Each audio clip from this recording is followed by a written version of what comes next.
Hello and welcome to another Manor Park Classics Podcast. I'm Andy Talbot. Each episode we want you to join us as we have a chat to car and bike people.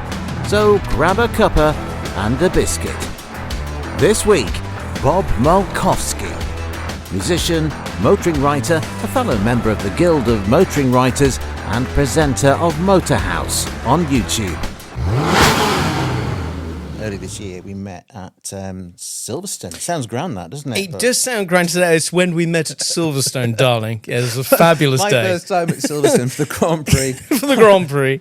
And it was like a setting up day, wasn't it? It was basically practice, I think they call it. Yeah, practice day. Obviously, we're obviously I say like everyone knows us, Andy. Of course, we're both members of the Guild of Motoring Writers. And guests of the BRDC. That's right. It does sound fancy. This doesn't it? It's not really. It's not really.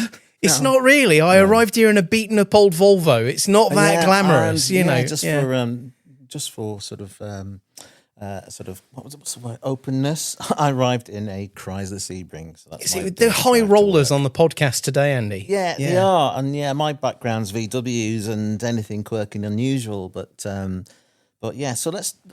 Bob, you're a motoring writer and journalist and YouTuber as well. So what kind of floats your boat in terms of cars and how you got into cars and why you're interested in cars to actually spend so much time with them? I mean, we all spend time in them and mending them and underneath them. What got you into sort of? Well, I mean, interesting background, really. The bulk of my adult career has been in some kind of performing creative arts in some way, some form. So the majority of my 20s and most of my 30s, I was a professional musician.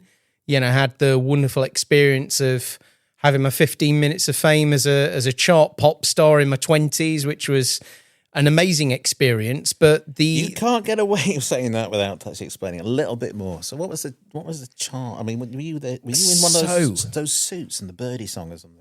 Unfortunately not. No, I was. That would have been big money, wouldn't it? I was. You can go and Google it. I was in a synth pop band called The Modern. We had a couple of chart singles.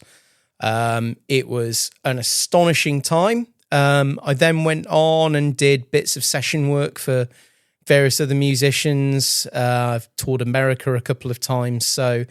And I'm back on with my music again, so hopefully releasing some music next year, which is really exciting to be back in touch with that. But we're not here to talk about music, we're here about cars. But it makes us, again, it's that, all those kind of backgrounds, they all feed in. We were talking about this earlier, weren't we, about that creativity side of things. Yeah. Is that I'm always surprised how the classic car world and the classic car family, you look at the backgrounds people have come from, and I meet people who have been professional musicians, who are professional musicians, where the cars are almost escapism away from that. I meet people like yourself that have come from a theatrical background, who have come from that side of things. And there is something about these old cars, I think, that attract eccentrics, attract people who are out-of-the-box thinkers, attract people, I think, who are prepared to kind of march to the beat of their own drum to some extent. Yeah, I think that's certainly true. I mean, I remember. Well, I always think of it in terms of you get into an old car and it's a bit of escapism. It's like you're like time traveling in a way. And I remember my first experience of cars was my granddad's old VW. Well, they weren't old then; they were brand new. But there was something different about them. The next door neighbour had a Jag or a Cortina or a Hillman Minx. Yeah. But actually, we were in this VW and everything, the plastics and all the seats, everything just felt different and smelled different, I think. And it was something different, but you kind of, there was a certain escapism about it. Every time you're in that car, you knew you were going to the Lake District or you're going on holiday or whatever. Right. It might be. And I think you associate that, don't you? You're absolutely right. Absolutely right. I mean, my childhood was full of motoring and full of cars. It was inescapable. So the reason I have a ridiculous, unpronounceable surname is my grandfather was an engineer, wartime refugee, worked as, I can't remember the exact term, so I'm not going to say it because it'll irritate all the militaria experts here, but he was effectively the head engineer of a squadron of Wellingtons. So it was his job to sign off all of the work that was being done on them. Was that for the RAF or was that for RAF, Polish wing of the RAF? Polish, Yeah, you've got it. Yeah. Polish wing of the RAF, and then I think inevitably, although I was very young when Grandad Malkowski passed, but even though his English was not spectacular, from what I can gather from my dad, he picked up a tremendous amount of that engineering ability just through watching.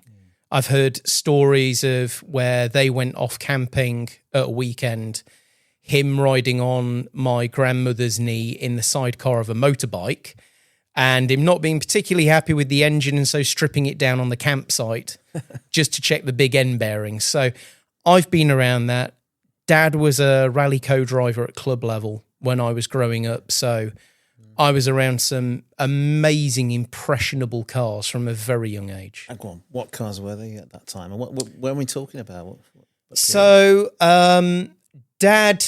I'm seeing Escort Mexico. Escort, yeah. So Dad and his driver, Jeff, they quit club level rallying in the early 90s when the costs started escalating dramatically.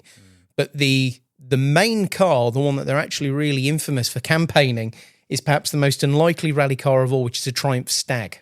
Right. They had a very, very heavily modified Triumph Stag, which every few months, suddenly I'll get a ping on my phone and it's an alert that a photo of this car's turned up. And then, yes, you're right, the last car they had was a full work spec Group 4 BDG engine Mark II. And my God, that car left an indelible mark on me, going out with Dad for rides in that occasionally. It was very impressionable, yeah. So the Stag, I guess the Stag would have the hard top on it, I guess. Yeah. Yeah, so it originally started out as a Triumph 2.5 PI. For listeners that are not aware, is the Stag was heavily based on the Triumph 2000. You know, it was a design exercise by Michelotti on that. And they had been rallying a 2.5 PI. And as happens with cars that were already quite ropey to start with before you start rallying them, the body shell started disintegrating. And one day they had the opportunity of picking up a shell that had come from a 1-year-old accident write-off. Like, as Dad's told me, there was not a straight panel on it, but they didn't care for rallying. So everything got transferred across. I guess that shell would be strengthened as a Stag rather than the PI. Probably so. I know that they welded the hard top on. I was going to say that. So, yeah, right. Taking the corner and the flex would be enough just to pop and then it got progressively built with a very hot Rover V8 in it and a Jag rear end, which ripped out of the shell. So they reinforced the shell. So somewhere out there, if anyone in the back of their shed has a really weird old Stag, registration number UDU 755G, I would love to hear from you because potentially it's still out there somewhere. Yeah. So there's a few British, and we're talking British cars here, aren't you? Oh, yeah. But also, I mean... Is that your thing, British cars, or are you kind of a mix? Love British cars. The other mix is that when I was growing up, the family cars, because Dad was Mr. 80s in the period. So it was what for me is golden era of BMWs.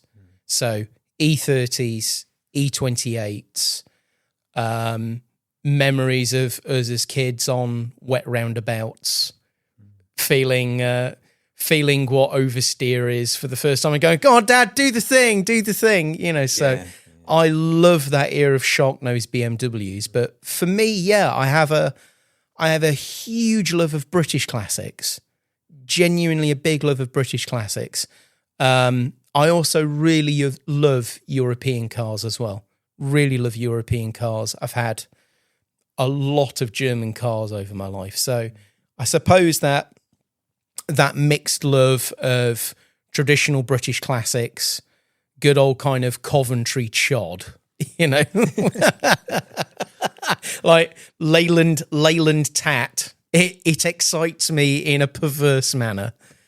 It's amazing, isn't it, how cars just reflect social eras and times and experiences. I mean, you're saying about oversteer, etc. But I remember, the back seat of a Hillman Imp, and you stuck to that seat, particularly in the summer of '76, because the vinyl seats just kind of welded themselves to your skin.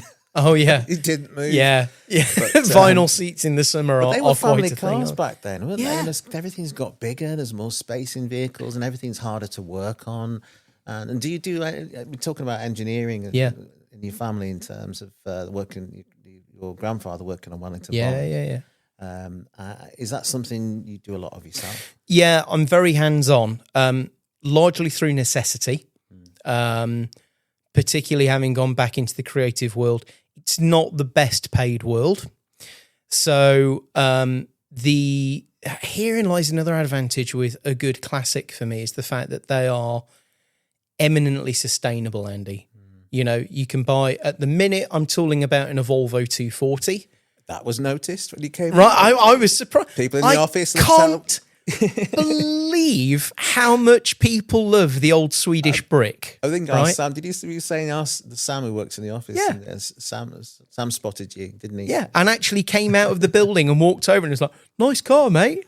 But that's a really great example of just such a sustainable car, the likes of which I don't think you can buy anymore, where I do all the work on that. It's so easy to work on. All the parts are available. Yeah. Went down to the south of England for much of the summer, sort of Cornwall and down in Dorset, and everywhere you went, there were old Volvo estates everywhere in perfect nick from the 1980s through to the 2000s. Yeah. And they were all over the place, and they're classless in a way. I think they are. I mean, they always had a little bit of in the UK anyway, maybe a little bit of a middle class tinge to it in period. But I do agree with you. I think they're a classless car. I was forwarded a period advert the other day, and I can't ever see a manufacturer advertising their cars in this way now. But the whole advert was focusing around how one professional who was in the creative world just kept buying Volvos every few years, but never sold them and handed them down to the family, and was pointing out then that they felt the typical life expectancy of a Volvo was 19 years.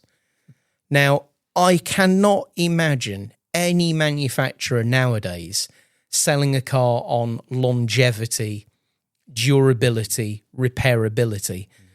And that for me is a really big attraction to classic cars, because I'm all about that. I really like the idea of sustainability, the fact that you go, this is my car, and I'm not going to be forced into some kind of planned obsolescent upgrade with it. This is a vehicle that I can own, I can keep, I can maintain myself, I can look after, and that provided that I keep on top of it, it's a car for life. And that has steered my choice of classics to some extent, definitely. Yeah.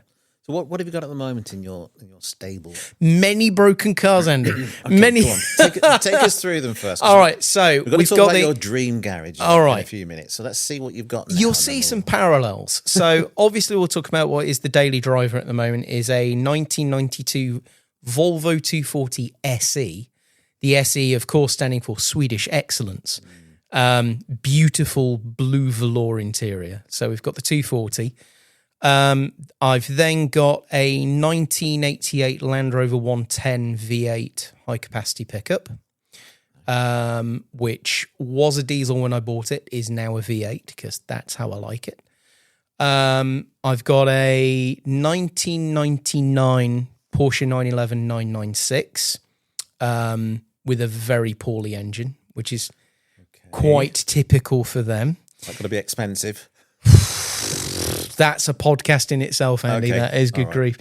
And then the car that I've owned for the longest out of all of them is a 1985 TVR 350i. Right. I've had that since my 30s.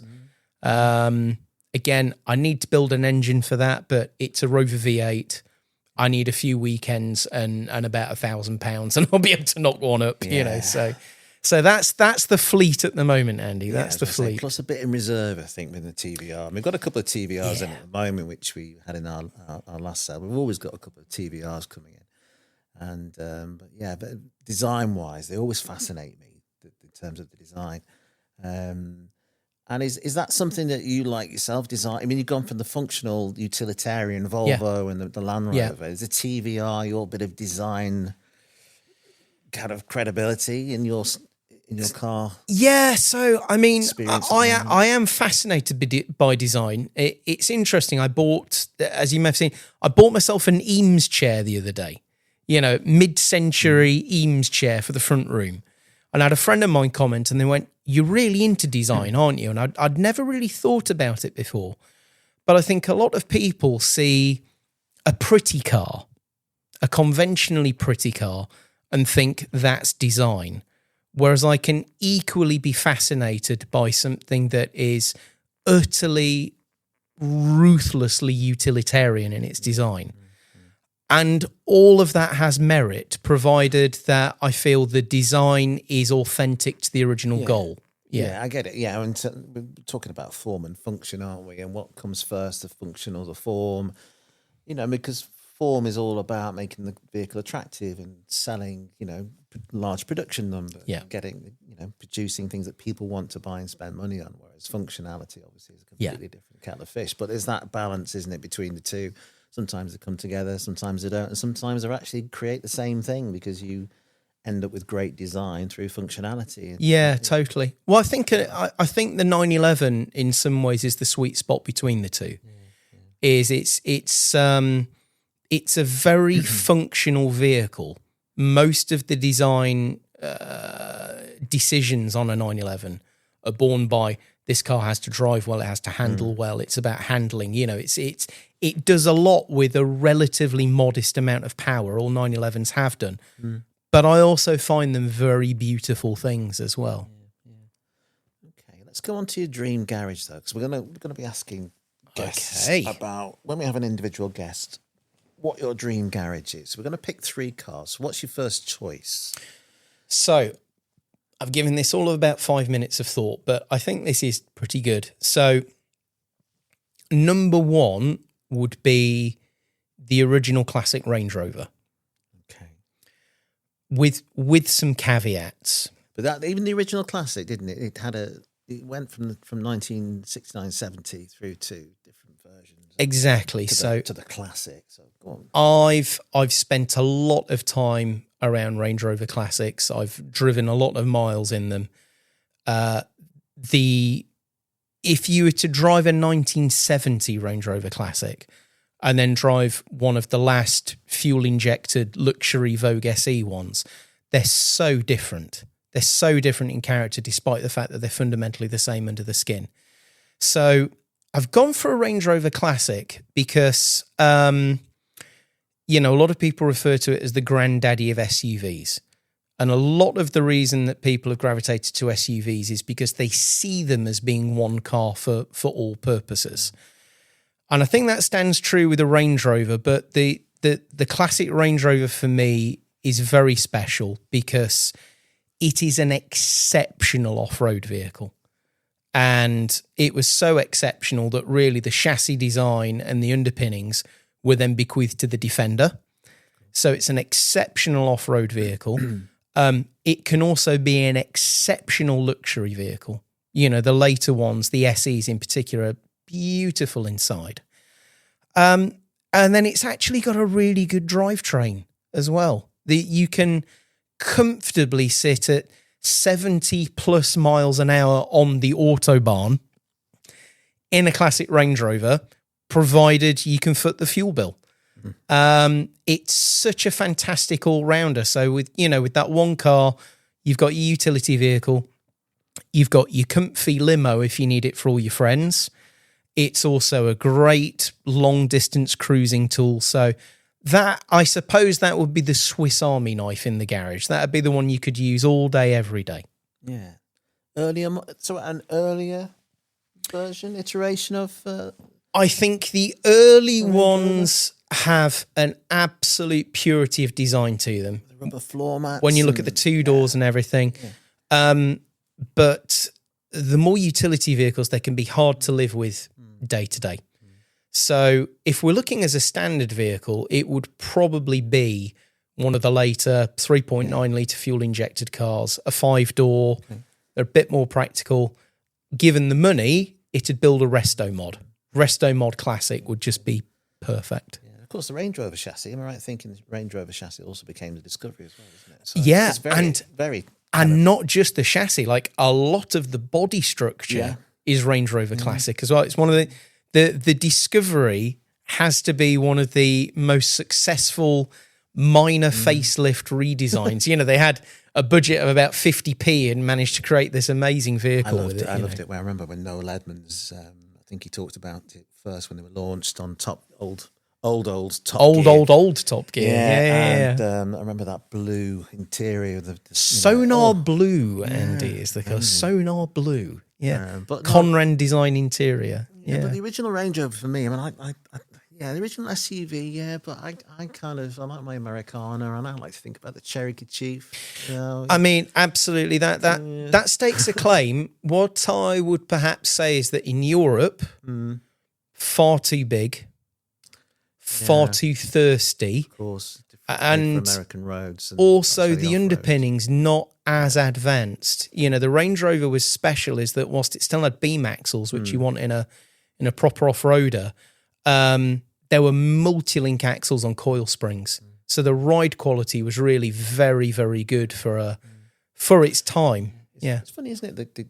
The Range Rover in its initial iteration was basically not really used by the military, and the Americans were using their versions of their Jeep, and they're trying to think what was the name of the American Jeep which they used? It was basically like the Wagoneer that they had in the 60s. And they had all kinds of stuff like Chevy Blazers as well, didn't they? And all those kind of stuff. The Range Rover never actually made it through to our military. Well, I think services. possibly because police, of course, we know traffic police. The police loved them. The Jambutty kind of livery and all that. Absolutely kind of loved them. I suppose the British military was so heavily invested in the Land Rover. The traditional Land Rover. Series Land Rover, and then the early 90s 110s. Yeah. Okay. Second choice then, Dream Garage. So second choice, there are more expensive cars. There are more exotic cars. Come on. But E-Type Roadster. Right. Some people might go, oh, really? Such an obvious answer. There's a reason it's an obvious answer. That era, I'll call it the Lyons era. So William Lyons, all the era of when he was at the helm with Jaguar. Of course, I really feel that era of Jaguar offered something incredibly special that has never been repeated. Somehow, they managed to combine really good engineering, like really quite advanced engineering, with great looking cars that drove well, that were affordable. That is something that is potentially, I think, quite unique in the history of automotive. And I think that was something that made Jaguar really special. So I've been really fortunate to spend a bit of time with an E-Type and drive an E-Type and drive an E-Type Roadster. And they are one of these remarkable cars that you see something as beautiful as that from the 60s with all the chrome and all the 60s styling. And you drive it and you sat on the motorway at motorway speeds and modern cars are holding you up. The XK engine is such an incredible masterpiece, especially when you consider that it was originally introduced in 1947. So, I mean, I could say just about any Jaguar. But, that's the engine that powered the world's fastest production car at the time. It set numerous records. It won Le Mans endless times. So the power plant alone is spectacular. And we're talking about military vehicles used in military vehicles. Indeed. Yeah, what a Swiss Army knife of an engine. This is a common thread, isn't it, with these British vehicles as well, these British built and designed vehicles. Yeah, there you go. The XK engine did everything from powering a Le Mans winning car to a limousine to, I think, was it a Scorpion tank? I think think it is Scorpion tank, which was the fastest tracked vehicle, right? I think, at 70 miles an hour. So a remarkable power plant, whatever it went into. But the E-Type is something really special. They drive so well. I mean, especially for a car from the 60s, but the road dynamics are akin to something from the 80s, really. I'm thinking, got to ask you, which one? Which E-Type did you take? Because they got baggy and they got affected by politics and they did. Obviously the economy and everything else. So surely it can't be. We're talking Series 1, Series 2, are we? The V12s have absolutely got their own thing going on. They turned truly into a Grand Tourer by that point. The Series 1s undoubtedly are the prettiest. When I've driven a Series 1, I've thought this is about 80% the way there as a car. So it would be a Series 1, probably a 3.8, but I would want a 5-speed gearbox in it, something that the factory were never able to do. You know, maybe upgraded brakes, maybe a few little light, gentle touches just to bring it into the modern world. But it's such a great car out of the box. There is not a moment where you're driving like an E-Type where you don't feel like you're in your own little bit of theatre. You're the star in your own little film, you know? Yeah, I think it just reminded me of my driving experience. We were talking before about the Range Rover and obviously we now talk about the E-Type, but a similar experience to me. You always feel like you sat on top of them and not within them. Yeah. And I like to be a bit more cosseted, and that screen is so vertical, the screen. Well, yeah, I mean, yeah. You know, there's a lot for me that kind of perhaps the Germans were doing things better and other countries were doing things a bit better. The Americans with the Corvette, I don't know. So I think E-Type, strangely enough, a lot can come down to if the seats have been refurbished. Because if people have got the seat bases wrong on an E-Type, they end up being really thick and you end up sitting a bit high. I agree. I like a sports car where you sit down and ensconced in it. But again, it's why for me, I can't ever leave a car standard. I'll find that if it's about 80% there, it's a good starting point, and then I'll want to do things to it. So yeah, that'd be something. It'd need nice seats in it, like nice seats. Yeah, there you go. An E-Type Roadster with nice seats. There you go. I mean, this is why perhaps for me, if I had the cash, then it would be more about maybe the XK150 over an E-Type. I don't know. That is a good shout, though. I'm just thinking about Clint Eastwood in that, was it 1968 film, Play Misty for Me? And the opening, if you've never seen it, Play Misty for Me, Clint Eastwood film. And the opening shots are him driving, I think it's an XK150 with the top down. I think it's like a British Racing Green. And he's driving along the Pacific Coast Highway, driving north over Malpaso Creek, which is actually gave him the name of his production company. And the soundtrack is pretty much the sound of that.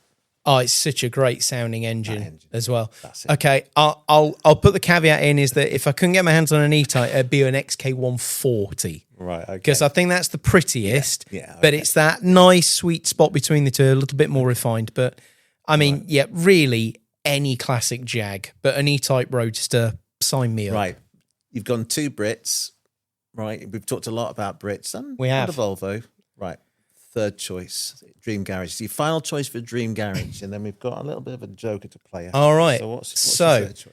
Car I've wanted forever, such a long time, Annie. A De Tomaso Pantera. That's like it. There you go. So I think a Pantera's a really unique proposition, and granted, I haven't driven a Pantera, and I haven't driven a period Lamborghini or a Maserati or whatever.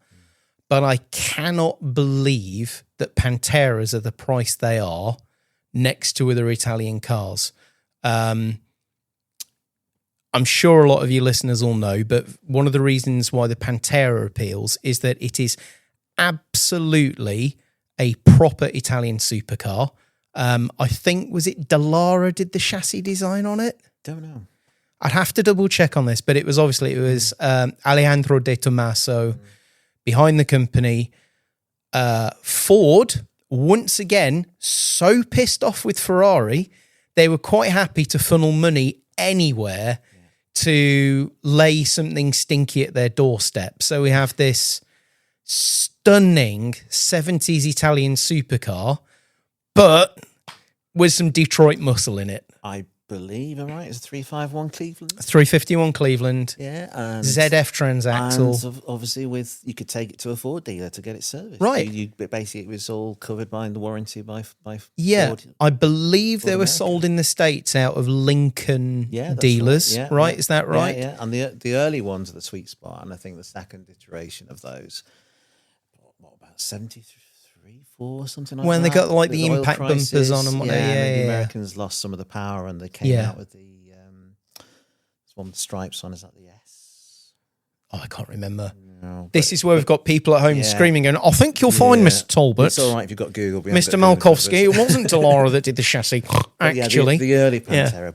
But again, I've heard comments about the Pantera, all D Tomassos actually, that they're always unfinished or felt unfinished. But if you Is that any different to any Any other Italian 70s car. Italian car, though? No, Really? or even British car, even. Even British car, But is yeah, it? But if you look into that engine lid, I mean, it's just like you've got a giant hatchback with Yeah. somebody just happened to have Yeah. just plonked a V8 in the middle because it's all painted around it. It's almost like you feel you could put your luggage around. Yeah, completely. around And that. the other thing about a engine Pantera as bay. well is you look at a lot of the Italian cars of the time, and they're a space frame. You know, it's welded scaffold and whatever. But a Pantera is a monocoque because they had Ford behind them. And so Ford were able to lend a lot of their expertise in, steel pressings and proper construction. It's a proper car. And it's just built for that V8 or even more than that V8 because there's so much space in the Yeah, back and end I of that. I It's just, love V8s. So, you've built got around it. something that's got that 70 spaceship wedge styling, which I adore. it just looks like somebody said, right, build a car around that. It's phenomenal. Just phenomenal. Again, just as a piece of pantomime theatre to park in the garage, it'd be wonderful. But, I've wanted one forever. Absolutely forever. So, yeah, I think a Pantera is a good shout as a third one. Okay, you're right. Yeah, good value cars, but not as cheap as they used to be. No, unfortunately not. Unfortunately not. But then you compare it with how things like Mioras, Countachas, and the like have gone far beyond the reach of mortal man. A Pantera, I mean, if it's one of these things of these cars just magically turn up in your garage, you could have anything. But even then, I think the Pantera offers a lot because I'm not afraid of working on a pushrod engine, Andy. And a De Tomaso that always fascinated me is it the Longchamp? Oh, yeah. Was that like the GT? Yeah. There used to be a bronze one knocking around not so long ago. A Longchamp, Andy. Longchamp. I know, I'm trying to be exotic. T. It's long- Tommaso Longchamp. Longchamp. Longchamp. Longchamp lad. Right, okay. It's a Longchamp lad, that is. Yeah. Which gets us on to, that's your 3-car garage. That's my So we've 3-car got the garage. Range Rover, Yeah. the original Range Rover, Original Range Rover. followed by E-Type Roadster or an XK140 I'll Roadster. let you off with that Yeah. one. And the De Tomaso. Yeah. Pantera. Now, wild card, under the radar car. If you can have something else, your fourth choice has got to be something that it could be anything from a vehicle from some kind of sci-fi program of the 70s to a James Bond film or whatever it might be, or even a cartoon. So anything at all, what would be your wild card of a vehicle that you would love to own, just to experience even once or even just forever?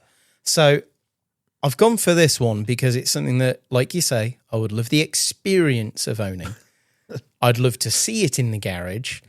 Wouldn't necessarily want to enjoy maintaining and keeping on the road. But it's a car I've long since admired. Citroën SM. Right. Yeah, I agree with you on that one. It is just, for me anyway, it is an unspeakably beautiful piece of industrial design. Every time I see one, I am wooed by this sci-fi spaceship on wheels, which for me is even prettier than the Day S. Yeah, and if you look at, remember that Jerry Anderson TV series in the early 70s called UFO? Yeah.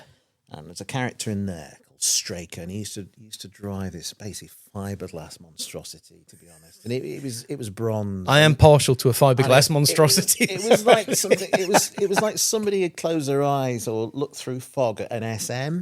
Yeah, but missed all the details that an SM has. But an SM, as you experience the SM, even from startup, the way it rises into being as it lifts off the floor, the suspension, and those seats, which are kind of almost like an exoskeleton, aren't they? With the pleated leather. I think if the SM was a person, she'd be this incredibly beautiful, glamorous woman. Which I would love to go on a date with. Not necessarily sure that the relationship would work. Yeah. But gosh, I'd love to go out for an evening with her. I really would. I think there's been quite a few instances of well-known ownership in the car industry of people that have owned SMs, and then they've suddenly appeared at auction somewhere, and they've come out the ownership. Well, I mean, because they're so complex, aren't they? Break it down, don't you? You go, so it's a 70s French car with one of the most complex suspension systems ever designed. And a Maserati V6, which is both the reason I'd want one over a DS, but also wouldn't necessarily want to own one. And you open the bonnet, and all the ancillary arrangement on those Maserati V6s, because of the orientation of them, it has a whole drive shaft that goes off the...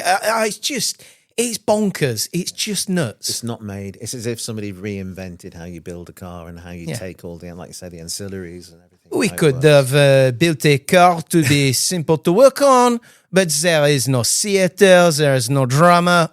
You live with it. That was an actual excerpt from the design meeting of Citroën in the 1970s. That was uncanny. You're welcome. Yeah. So I think you're right. The SM. I mean, you could squint quite a bit and buy yourself a Citroen BX estate, why did I say estate? I think I prefer the estate over the saloon. Well, see, that was Gandini, BX, wasn't it? Who did the BX? Same person who did the Countach. Yeah. Like again, fantastic design. Love Gandini's styling. Yeah, not quite the SM. I agree, but the SM was underpowered as well for what it was, as was the DS, and then they just missed the mark on all of it. I think that's the thing, because I've again long since admired the DS. I love that sense of French egalitarianism.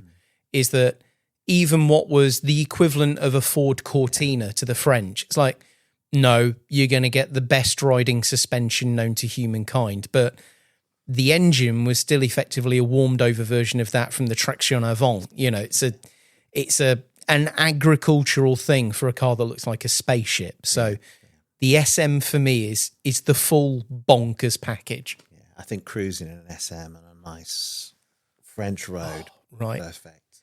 A bit of Charles Aznavour on the cassette deck. Yes. Yeah, I don't know why I'm thinking Herb Alpert, but that would be... That'd work. That'd still work. It'd be on an 8-track, wouldn't it? It would. Herb Alpert on an 8. Yeah, it would be. This is a strange dream, Andy, but I'm there for it. Well, have you seen the front cover of what was that? Whipped Cream and Other Delights. Oh, yes. By Herb Alpert. Yeah. Have a look at the album cover. You'll see what I mean. That is quite the cover. Yeah. I can see that now. But she would be your passenger in the SM, I think. Yeah. Andy, she gets upholstery a right mess.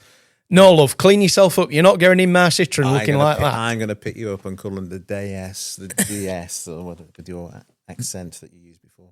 DS. Just a DS, lad. A DS. DS. I don't know what you're talking about. It's a D in it. A D, isn't it? Nothing to do with you know, being God.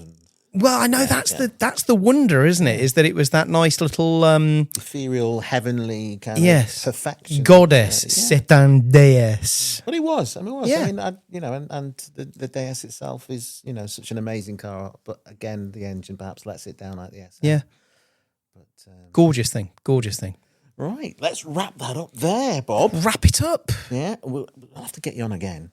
I'm there for it, Andy. I'm here for it. Yeah. But just quickly, let's just tell us about your channels. Where can we find you? Oh, yeah, pleasure. So you can find me on the YouTube on the YouTube.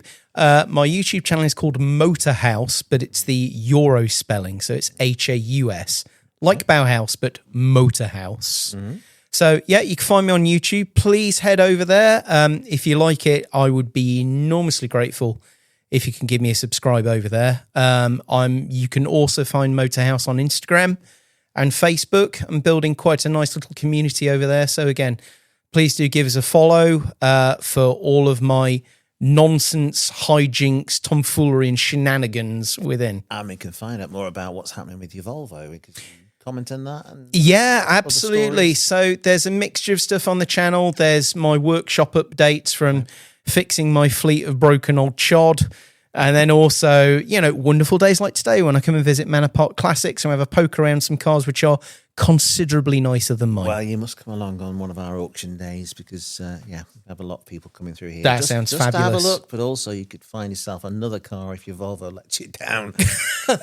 We've got plenty of... a Volvo things. Let you down. A 240. Okay, all right. Maybe. Volvo never lets you down. Maybe you need another. Maybe I need another.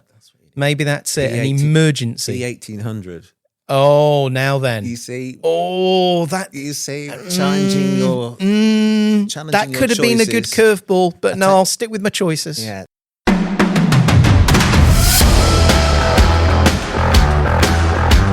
Thank you for listening. Please like, share, tag and follow us or visit manorparkclassics.com for future auction details. You can also hear me on ITV4's Auto Mundial and Motorsport Mundial every Sunday morning. Take a look at our other episodes. Bye-bye for now. Cheers, Andy. Cheers, everybody.